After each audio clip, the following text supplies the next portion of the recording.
بسم اللہ الرحمن الرحیم، السلام علیکم ورحمۃ اللہ۔ عالمی سطح کے اوپر جس طریقے سے پاکستان کو چیلنجز کا سامنا ہے اس میں دن ب دن اضافہ ہو رہا ہے، اور اس گورنمنٹ کے آنے کے بعد، شہباز شریف کے آنے کے بعد اس میں تو اضافہ ہوتا چلا جا رہا ہے۔ وہ کسی جگہ نہیں رک رہے، چیلنجز نہیں رک رہے، اس میں اضافہ ہو رہا ہے۔ پہلے سعودی عرب کی جانب سے انکار کیا گیا، پھر اس کے بعد یو اے ای کی جانب سے، اور اب چین کی جانب سے جو انکار کیا گیا ہے انویسٹمنٹ کے حوالے سے۔ اب تو نون لیگ کے اندر سے، نون لیگ ایک تو وہ بطور پارٹی ٹوٹ پھوٹ کا شکار ہو چکی ہے، نواز شریف تنہائی کا شکار ہو چکا ہے، اور شہباز شریف کو ویسی پارٹی سے نکال دیا گیا ہے بطور صدر، اس کے پاس وہ پوزیشن نہیں رہی۔ اب شہباز شریف کے اوپر اسٹیبلشمنٹ نے بھی بالکل عدم اعتماد کا اظہار کر دیا ہے، اور سعودی عرب، یو اے ای اور اس کے بعد چین کی جانب سے، دیکھیں چینی صدر نے آمنے سامنے بٹھا کر army chief general Asim Munir اور شہباز شریف کے سامنے جو باتیں کی ہیں، جو انہوں نے معاملات رکھے ہیں، جو انہوں نے اپنی تشویش کا اظہار کیا، اپنے تحفظات کا اظہار کیا ہے، اس کی وجہ سے army chief general Asim Munir کو اندازہ ہوا ہے کہ شہباز شریف کس قدر نااہل، کرپٹ اور ایک نکما آدمی ہے، کہ اس کو وزیر اعظم بنا کے ہم نے کتنی بڑی غلطی کی ہے۔ نارملی یہاں پر جو بات ہوتی ہے حکومت کو لانے کی،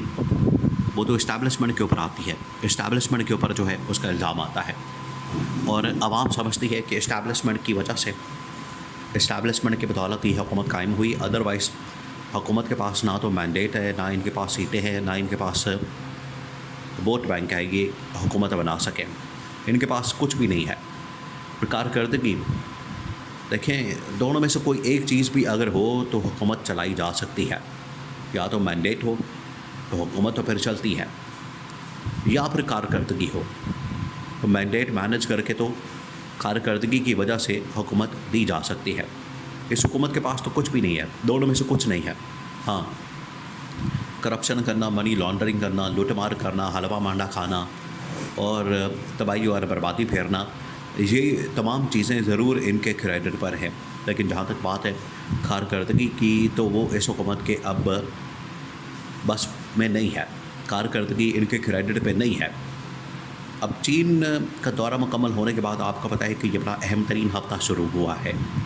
یہ ویسے بھی ہفتہ جو ہے یہ آخری ہفتہ ہے، عید سے پہلے کا، ورکنگ ڈیز جو ہیں وہ اب اینڈنگ کی طرف جا رہے ہیں، اور اس ہفتے کے آخر کے دنوں میں جمعہ ہفتے تک ویسے ہی لوگوں نے، جو اقتدار کا شہر ہے اسلام آباد، جو لاہور کا شہر ہے، وہ لوگوں نے چھوڑنا شروع کر دینا ہے، اپنے گاؤں جانا شروع کر دینا ہے جمعہ ہفتے کو، کیونکہ عید تو اناؤنس ہو چکی ہے۔ تو یہ جو ہفتہ ہے یہ سارا اس کے اوپر اسیسمنٹ کی جائے گی، فوکس کیا جائے گا، اس بات کے اوپر ساری توجہ دی جائے گی کہ کس طریقے سے ہم نے اس حکومت کو گھر بھیجنا ہے، اس حکومت سے جان چھڑانی ہے، کیونکہ یہ حکومت اب گلے پڑ چکی ہے، اور اس حکومت کے ہوتے ہوئے آپ پاکستان کے اندر بہتری کی امید بالکل نہیں کر سکتے، بالکل پاکستان کی بہتری کی امید نہیں کی جا سکتی۔ اور یہ جو مکمل ہونے کے بعد، دورہ مکمل ہونے کے بعد جو اسٹیبلشمنٹ کی جانب سے رپورٹ سبمٹ کی گئی ہے، دیکھیں جہاں پر یہ گورنمنٹ کے لوگ ہوتے ہیں وہ ایک رپورٹ تیار کرتے ہیں دورے سے متعلق، بالکل اسی طریقے سے اسٹیبلشمنٹ کے لوگ بھی ہوتے ہیں، وہ اپنی رپورٹ تیار کرتے ہیں، اور اس کے بعد اس کو ٹیبل کے اوپر رکھا جاتا ہے۔ تو جب فائنل رپورٹ تیار ہونے کے بعد، کنکلوڈ کرنے کے بعد، جب یہ ٹاپ ملٹری کمانڈ کے سامنے، آرمی چیف کے سامنے رکھی گئی ہے، تو انہوں نے اس کو ٹاپ ملٹری کمانڈ کے ساتھ شیئر کیا ہے کہ دورے کی یہ رپورٹ ہے، اور دورے کے اندر یہ ڈسکس ہوا ہے۔ اب عطاء اللہ تارڑ نے منڈے والے دن، جو پہلا ورکنگ ڈے تھا، اس دن خود پریس کانفرنس کی، کیونکہ عطاء اللہ تارڑ وزیر اطلاعات ہے، اور گورنمنٹ کی پرفارمنس دکھانا، دورے کے بارے میں تاثرات دینا، دورے کے بارے میں اپنی جو رائے ہے اس کو سامنے رکھنا عطاء اللہ تارڑ کی یہ ذمہ داری تھی۔ اب عطاء اللہ تارڑ نے وہ تمام معاملات سامنے رکھے، اور انہوں نے خود اس بات کا تذکرہ کیا، ذکر کیا کہ شہباز شریف کے ساتھ جو دہشت گردی کا واقعہ ہوا، چینیوں کے ساتھ بشام کے علاقے میں، چینی حکومت نے یہ واقعہ اور یہ جو حادثہ، یا یہ جو جس طریقے سے چینیوں کو مارا گیا ہے، ان کی ہلاکت کے بارے میں اپنی تشویش کا اظہار چینی حکومت نے شہباز شریف کے سامنے رکھا ہے، اور چینی حکومت کو اس حوالے سے منانے کی کوشش کی گئی، ان کو قائل کرنے کی کوشش کی گئی، ان کو اس حوالے سے کنونس کرنے کی کوشش کی جائے کہ آپ بے فکر ہو جائیں، لیکن چینی حکومت نے کسی قسم کی اس حکومت کے اوپر اطمینان کرنے کا، ٹرسٹ کرنے کا، اعتماد کرنے کا کوئی، انہوں نے کہا کہ ہم اعتماد نہیں کر سکتے اس حکومت کے اوپر، کیا ہی نہیں جا سکتا۔ اب جیسے ہی واپس پہنچے ہیں تو آپ دیکھیں اتنا بڑا واقعہ ہو گیا دہشت گردی کا لکی مروت کے اندر، جہاں پر 5-6 جو فوجی جوان ہیں پاکستان کے فوج کے وہ شہید ہو گئے۔ تو یہ سیکیورٹی کی سچویشن ہے پاکستان کے اندر۔ تو جب یہ گارنٹی دے کر آتے ہیں اور آتے ساتھ ہی پاکستان کے اندر اگر اس طرح کا واقعہ ہو جاتا ہے تو پھر آپ سمجھیں کہ آپ نے اپنی سیکیورٹی کا پول کھول دیا ہے۔ اور اب نون لیگ کے اندر سے آوازیں آ رہی ہیں۔ شیخ رحیل اصغر نے، یہ نون لیگ کا اپنا آدمی ہے، بڑا سینئر آدمی ہے نون لیگ کا، اس نے کہا ہے کہ آپ، یہ شہباز شریف جا کے وہاں پر کہتا ہے کہ میں بیکاری نہیں، میں بھیک مانگنے نہیں آیا، میں انویسٹمنٹ مانگنے آیا ہوں۔ تو کیا ان حالات میں آپ کو کوئی انویسٹمنٹ دے گا؟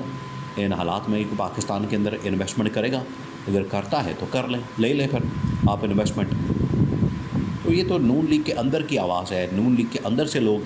اس طرح کی باتیں کریں۔ اب اسٹیبلشمنٹ کے سامنے جو رپورٹ تیار کی گئی ہے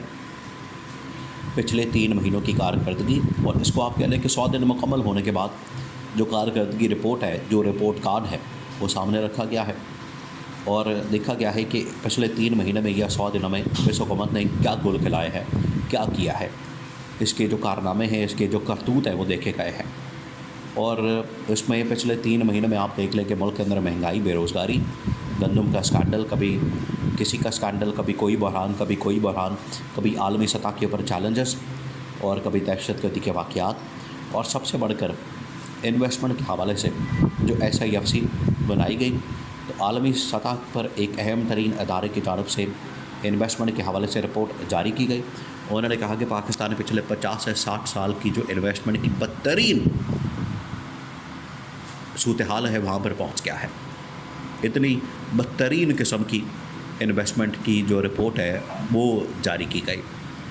تو یہ سارے معاملات رکھے گئے ہیں اسٹیبلشمنٹ کے سامنے۔ تو اسی ہفتے میں اس حکومت کے خاتمے کا فیصلہ ہونا ہے کہ اس کو ہم نے مزید کتنا چلانا ہے، اور عید کے بعد اس کو ہم نے گھر بھیجنا ہے۔ یہ اب اس کا فیصلہ اسی ہفتے میں ہو جانا ہے، کیونکہ اس حکومت کو مزید افورڈ نہیں کیا جا سکتا۔ یہ حکومت اب مزید، اس کو تو بڑا لوگ کہہ رہے ہیں کہ یہ 1 پیج ہے، army chief general Asif Munir اور شہباز شریف ایک ساتھ بیٹھے ہی، یہ 1 پیج ہے۔ یہ 1 پیج آپ کو عمران خان کے آخری دور حکومت میں بھی نظر آ رہا تھا، لیکن اس میں ٹائم نہیں لگتا 1 پیج ختم ہونے میں، اور اب اندرون خانہ اندر کھاتے جو ہے فیصلہ ہو چکا ہے اس حکومت کو گھر بھیجنے کا۔